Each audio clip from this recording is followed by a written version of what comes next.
আজকে রাখি পূর্ণিমা, তাই তাড়াতাড়ি করে রেডি হয়ে পাখি ঘন্টুকে রাখিটা বেঁধে দিয়ে তারপরে আমরা সোজা বেরিয়ে গিয়েছিলাম কুলপিতে। তো বেশ কিছুটা যাওয়ার পরে তারপরে দেখলাম প্রচণ্ড মেঘ করেছে, মাঝ রাস্তায় দেখলাম প্রচুর বৃষ্টিও শুরু হয়ে গিয়েছে।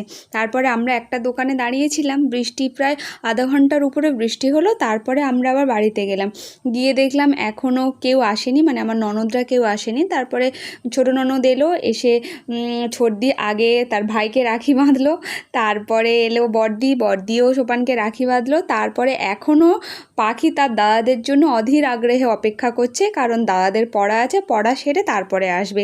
তো বেচারি না খেয়েছিল, তারপরে বাধ্য হয়ে খেয়ে নিল।